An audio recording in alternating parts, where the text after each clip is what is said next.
The 1095 Council of Clermont, catalyst of the First Crusade. The Council of Clermont, convened in November 1095 by Pope Urban II, stands as a pivotal event in medieval history.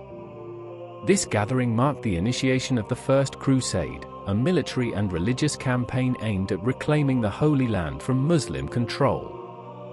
The Council's resolutions and Urban II's impassioned appeal not only set the stage for centuries of crusading fervor, but also reflected the complex interplay of religious, political, and social factors shaping medieval Europe.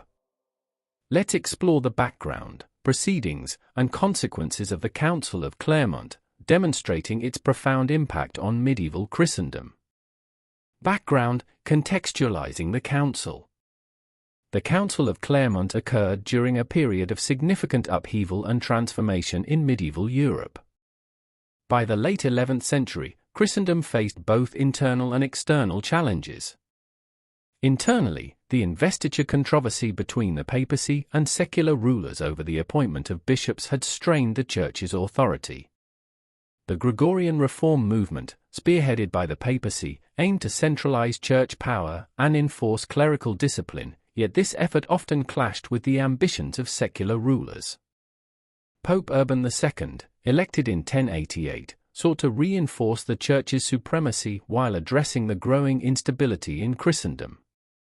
Externally, the Byzantine Empire, a bastion of Eastern Christianity, was reeling under the pressure of Turkish expansion following the pivotal Battle of Manzikert in 1071.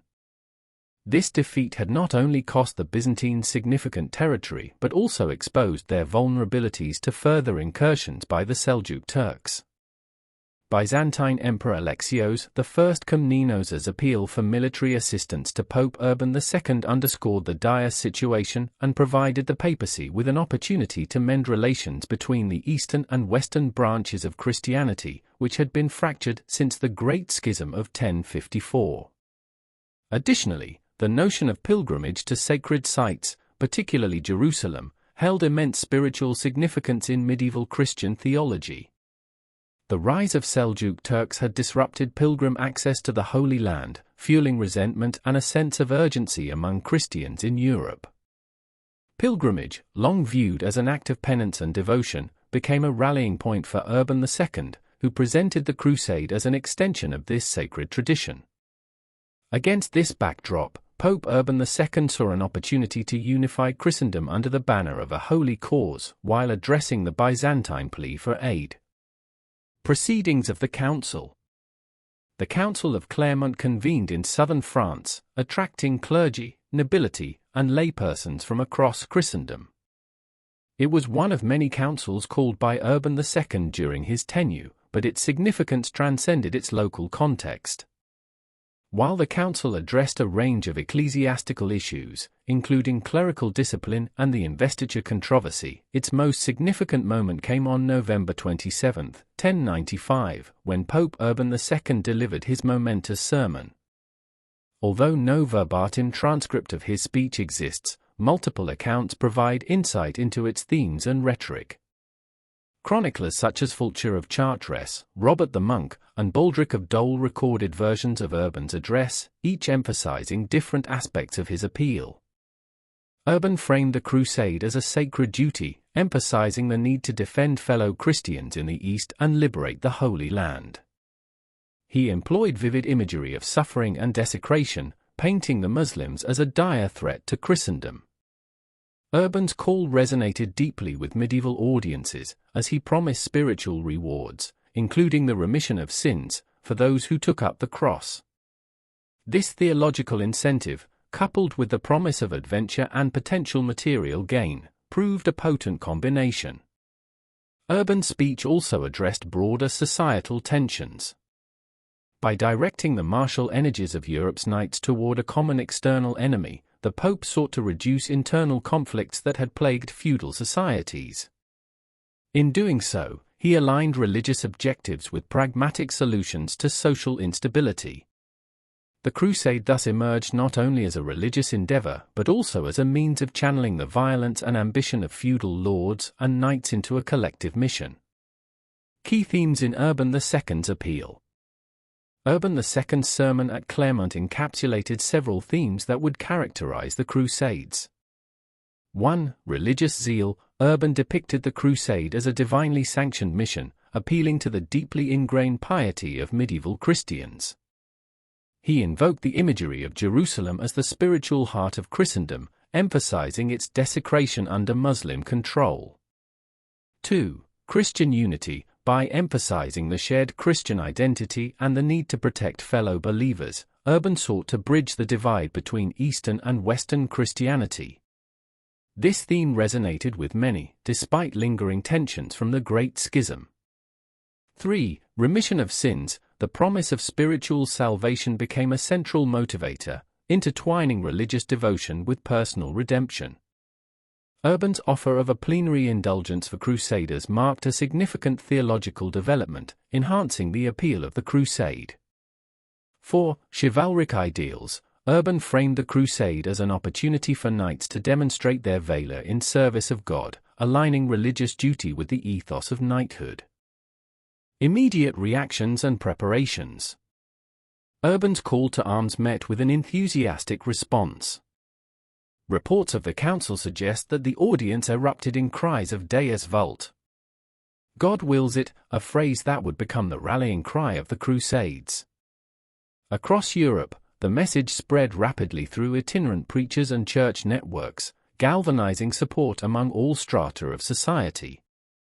The crusading movement that emerged was remarkably inclusive.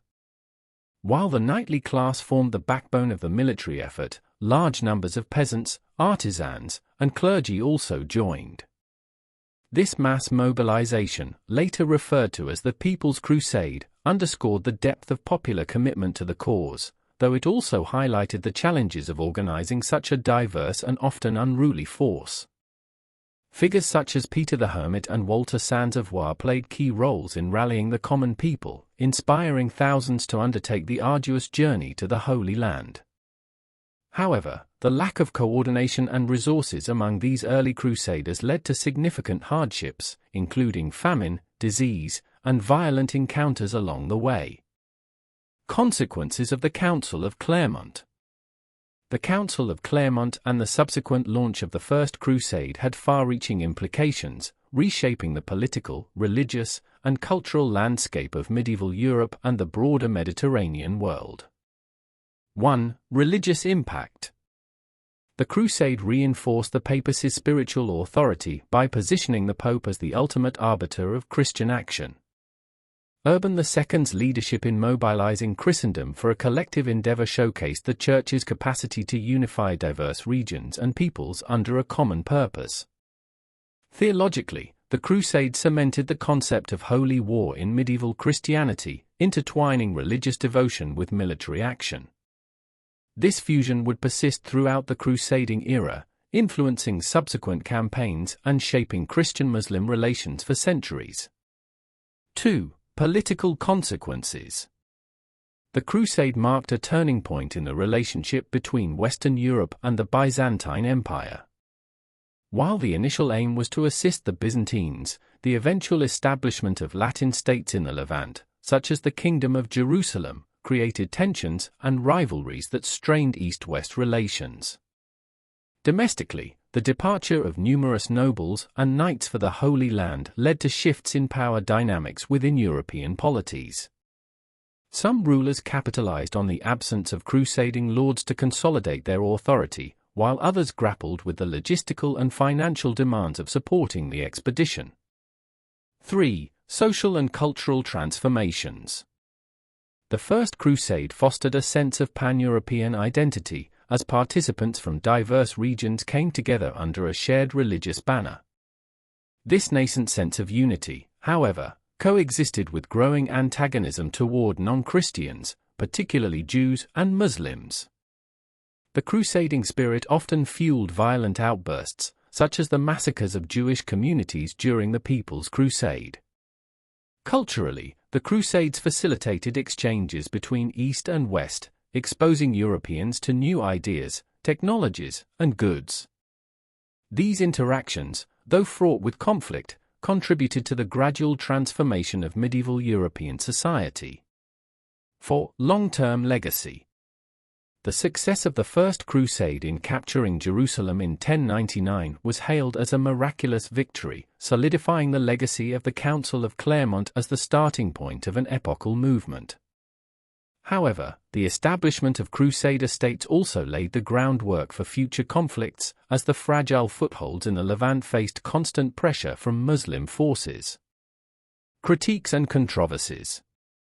While the Council of Clermont and the First Crusade are often viewed as triumphs of Christian unity and piety, they also invite critical scrutiny. The rhetoric employed by Urban II has been criticized for its polarizing and inflammatory nature, which exacerbated Christian-Muslim antagonism. Furthermore, the violent excesses of the crusading movement, including the slaughter of civilians, raise ethical questions about the means employed to achieve religious goals. Conclusion. The 1095 Council of Clermont was a transformative moment in medieval history, initiating a movement that would shape the course of European and Middle Eastern history for centuries. Pope Urban II's call to arms galvanized Christendom, channeling religious devotion, political ambition, and social energies into a campaign that transcended borders and social classes. While the Crusades brought both triumphs and tragedies, their origins at Clermont underscore the enduring power of faith and the complex motivations that drive historical change. Thanks for listening. Like, comment, and subscribe to Medieval Chronicles 1066 for more journeys back to the Middle Ages. Stay curious.